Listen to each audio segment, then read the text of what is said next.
gitu. Nah, dari situ misalnya beberapa karya-karya raksasa seperti Bernard Lewis juga dikritik oleh Edward Said gitu. Nah, kritiknya itu terkait dengan Lewis ini melihat Islam itu secara esensialis gitu, tidak berubah gitu, homogen gitu pemaknaan, dan dari situ juga berkembang pandangan-pandangan tentang dunia Islam yang kemudian identik dengan kekerasan, tidak bisa menyesuaikan diri, tidak bisa beradaptasi dengan modernitas gitu kan. Nah, itu yang menjadi perspektif utama tentang bagaimana dunia Barat dan terutama Amerika Serikat membingkai Islam. Misalnya tidak saja dalam konteks pengetahuan, tapi juga kemudian misalnya dalam karya-karya pop culture dan di media massa. Itu sebagai contohnya misalnya kalau kita melihat dan menjadi kajian dalam perspektif kritikal teori dalam perspektif budaya, misalnya dalam film kartun Aladdin ya, Disney itu ada orang tuh nggak suka dengan wajahmu, maka dengan mudah kemudian kupingmu tuh bisa dipotong kayak gitu. Dan itu menjadi narasi-narasi utama. Demikian juga misalnya reproduksi tentang identifikasi tentang Islam dan Arab itu identik dengan kekerasan dan teror gitu. Nah, Edward Said sendiri misalnya menjelaskan dalam salah satu interview mengapa misalnya kemudian bom Oklahoma yang pernah terjadi di Amerika Serikat yang dilakukan oleh kalangan Kristen itu dianggap sebagai sebuah problem deviasi secara individual gitu. Tapi kemudian mengapa beberapa serangkaian teroris itu kemudian dimaknai sebagai persepsi utama tentang Islam gitu. Nah, ini kan yang jadi persoalan terutama oleh Said. Dan selanjutnya juga pandangan Edward Said tadi juga berhubungan dengan bagaimana perjuangan dia itu kan dalam membongkar, mendobrak tentang lisensi memaknai dunia Arab, Timur Tengah, Palestina, dan Islam yang secara otoritatif itu hanya dimiliki oleh kalangan-kalangan misalnya pemegang otoritas intelektual, kebudayaan, dan politik misalnya di Amerika Serikat dan Eropa gitu kan. Nah, dia sebenarnya mendorong tentang bagaimana masyarakat Arab, gitu, masyarakat Timur Tengah dan dunia ketiga itu juga memiliki otoritas dalam memaknai dirinya dia sendiri, gitu, dalam membangun diskursus alternatif di luar relasi penguasaan ini tadi. Gitu. Nah, itu yang menjadi perjuangan Edward Said. Nah, demikian juga itu terhubung dalam konteks secara spesifik tentang problem Palestina. Itu kan dalam bukunya The Question of Palestine. Dalam The Question of Palestine itu ditunjukkan bahwa dunia Barat gitu dan Amerika Serikat gitu dan negara-negara yang adikuasa ini memahami Palestina dalam konstruksi yang dibentuk secara sepihak dan sewenang-wenang oleh narasi dominan pengetahuan Israel gitu. Tentang bagaimana kalangan Israel itu memaknai relasi dirinya dengan Palestina gitu kan sebagai suatu bangsa tanpa tanah gitu, yang kemudian menduduki tanah tanpa bangsa. Maknanya kan sebetulnya konstruksi dominan seperti ini ingin melihat bahwa Israel gitu, kaum Zionis gitu, yang mengklaim dirinya sebagai representasi dari kaum Yahudi itu memiliki hak sebagai bangsa terhadap tanah di Palestina, yang mana tanah Palestina itu adalah tanah yang tidak memiliki bangsa.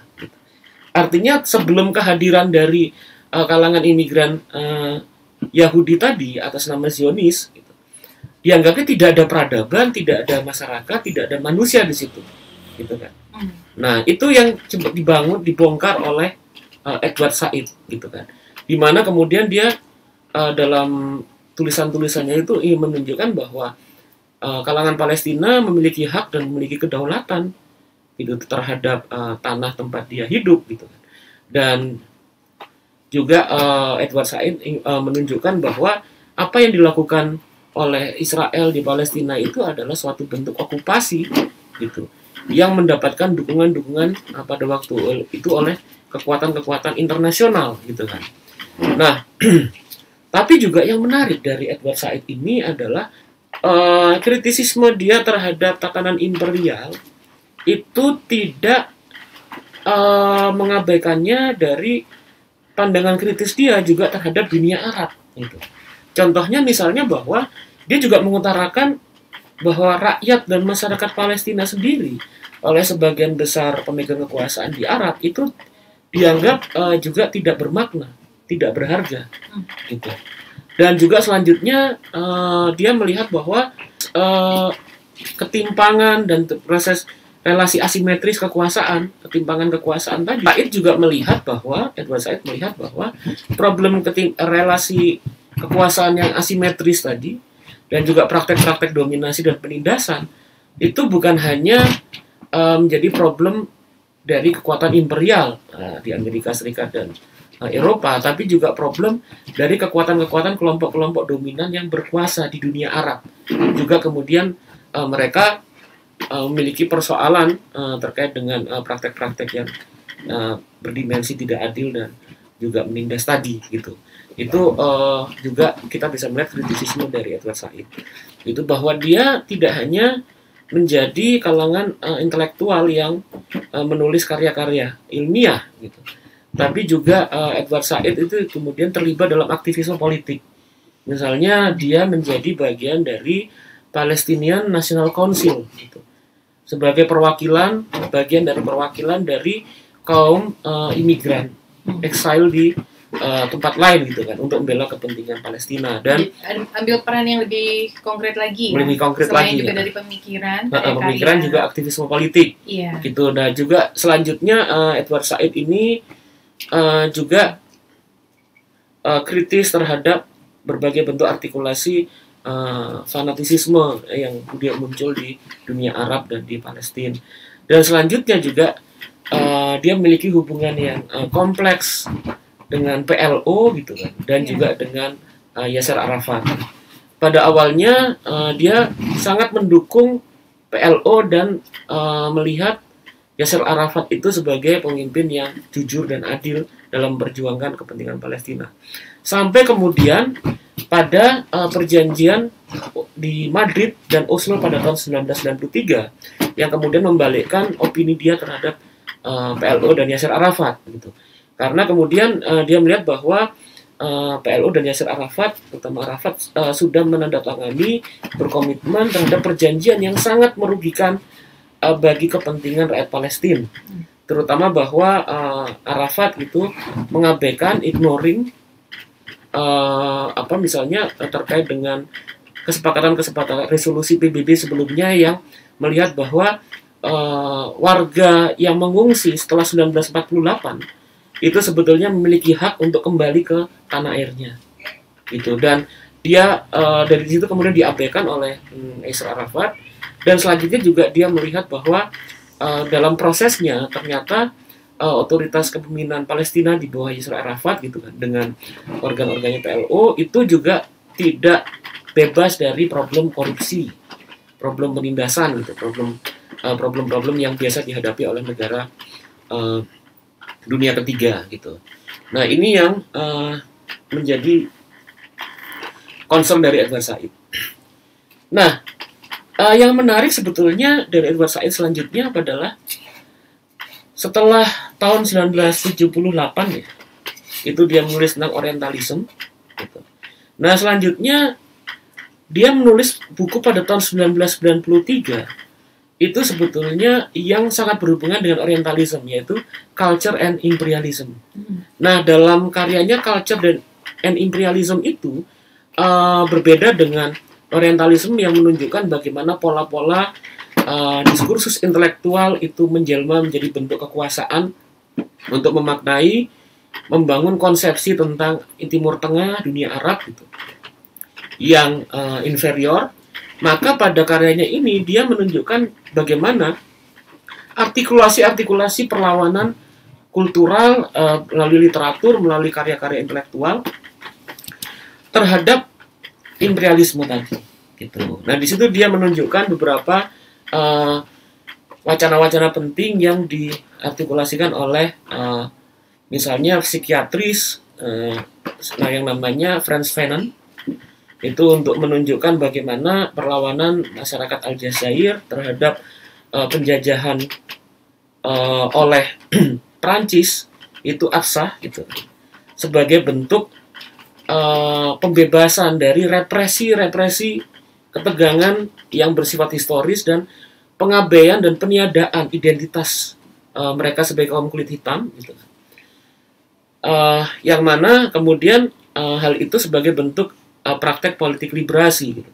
Nah juga misalnya dalam karyanya ini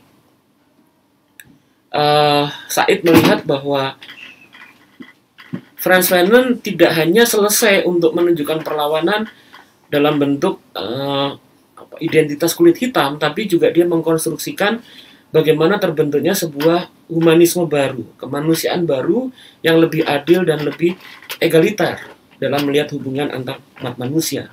Juga misalnya berbagai macam karya-karya kalangan-kalangan intelektual dunia ketiga gitu, yang diartikulasikan sebagai bentuk perlawanan terhadap imperialisme. Nah, adalah sebetulnya salah satu karya yang menarik dari Edward Said yang menunjukkan tentang corak intelektualitas dia, gitu, dedikasi dia dalam dunia intelektual. Itu yang karyanya itu adalah judulnya Representation of Intellectuals. Itu adalah kumpulan kuliah dia di radio BBC gitu kan, Great Lectures nama kuliahnya itu gitu kan, yang mana dia menunjukkan tentang bagaimana posisi kalangan intelektual gitu. Nah dalam konteks ini yang menarik misalnya dimensinya bahwa pertama intelektual itu berbeda dengan perspektif arus utama yang melihat bahwa akademisi itu dikenal sebagai kalangan profesional. Tapi justru dia melihat bahwa intelektual itu memiliki corak karakter amatir. Gitu. Nah ini kan agak unik ya. Nah itu pertama. Kedua. Kenapa amatir? Nah itu ntar aku jelasin. Oke. Amatir. Kedua. Nah kedua misalnya dia menunjukkan bahwa kalangan intelektual itu harus menjunjung tinggi kritisisme dan analisis intelektualnya sebelum menunjukkan loyalitas dan solidaritasnya kepada satu kaum. Jadi pemikirannya dulu yang harus dikedepankan untuk menunjukkan bagaimana menghubungkan solidaritasnya. Gitu. Dan ketiga juga misalnya bahwa ini agak berbeda dengan beberapa kalangan-kalangan yang mengikuti Said gitu. Bahwa anggapannya Said itu menolak humanisme gitu. Tapi justru Said itu kemudian menunjukkan komitmennya terhadap kemanusiaan, ya, humanisme dan demokrasi yang sangat kuat. Nah, mari coba kita ulas ya beberapa pandangan-pandangan itu. Gitu. Pertama terkait dengan amatir. Gitu kan. Nah, kalau kita melihat bahwa pergumulan dia dalam karya-karya sebelumnya itu kan terhadap kajian orientalisme, itu kan dia melihat bahwa bagaimana kalangan-kalangan akademisi itu tersekat-sekat dalam profesi-profesi yang yang terbatas ya, dalam kajian-kajian yang yang sudah terisolasi satu sama lain, dan kalangan profesional ini dalam kajian-kajian ini selalu terhubung dengan relasi kekuasaan terhadap otoritas-otoritas politik gitu. Nah, Said melihat bahwa komitmen kalangan intelektual itu sebetulnya harus lebih luas. Dia tidak bisa terpenjara pada satu sudut pandang kajian tertentu gitu. Dan dia harus menegakkan komitmennya dan otonominya dari berbagai bentuk otoritas kekuasaan gitu. Sehingga dalam dalam ruang intelektual, ruang akademisi gitu, dalam kehidupan yang konkret, maka kemudian dia lebih berposisi sebagai kaum amatir. Dia mampu mengambil jarak, dan Said sangat terkenal sekali dengan kata-katanya, yaitu berbicara benar pada kekuasaan. Nah, selanjutnya dia juga menunjukkan bahwa oleh karena itu kaum intelektual sebagai kaum amatir, dia kadang-kadang omongannya itu nggak enak gitu kan. Jadi nggak harus kemudian nggak harus kemudian dia harus menampilkan pandangan yang ingin didengar oleh kekuasaan, tapi dia harus berani untuk menunjukkan wajah pahit realitas gitu, tentang bagaimana pola-pola kekuasaan yang menindas, meskipun itu kemudian tidak mengenakan dari sudut pandang atau dari perspektif kalangan yang berkuasa itu sendiri. Nah, dan dimensi kedua terkait dengan bahwa solidaritas terhadap suatu kelompok tertentu itu sangat dipertimbangkan berdasarkan pada kritisisme terlebih dahulu. Dalam artian bahwa orang tidak bisa karena tertambat pada pijakan-pijakan atau keterikatan afiliasi nasionalisme misalnya, itu memberikan pembenaran terhadap tindakan negara yang salah. Gitu. Jadi dimensinya dia itu bukan right or wrong in my country, gitu. Tapi dia menunjukkan bahwa seorang intelektual harus memiliki komitmen terhadap nilai kebenaran, meskipun itu kemudian oleh karena itu dia harus detach, gitu, harus terpisah dari komitmen dia terhadap ikatan-ikatan kultural dan nasionalisme, dan juga ikatan-ikatan misalnya keagamaan dan etnis, gitu kan. Oleh karena itu maka intelektual bisa mengartikulasikan suara kebenaran itu. Dan yang juga penting dari Edward Said itu sebetulnya tadi bahwa yang seringkali orang salah paham ketika dia mengkritik pola-pola rasisme, pola-pola dominatif, pola-pola menempatkan negara, wilayah atau masyarakat di luar Eropa itu sebagai inferior, dia tidak sedang mengkritik nilai-nilai penting pencegahan dan humanisme, kemanusiaan serta demokrasi. Tapi dia juga justru ingin menunjukkan bahwa artikulasi-artikulasi nilai-nilai besar tersebut itu juga justru menjadi acuan dia dalam melakukan kritik terhadap berbagai bentuk ketidakadilan tadi. Dan dia juga melihat bahwa pengalaman-pengalaman historis dari masyarakat-masyarakat di Timur Tengah, di Arab dan di Islam, itu juga bisa mengartikulasikan bagaimana nilai-nilai kemanusiaan, humanisme, dan demokrasi itu juga lahir dan terbentuk di dalamnya, gitu. Nah, itu sebetulnya ya pandangan singkat tentang semesta pemikiran dari Edward Said. Oke. Perfect ya.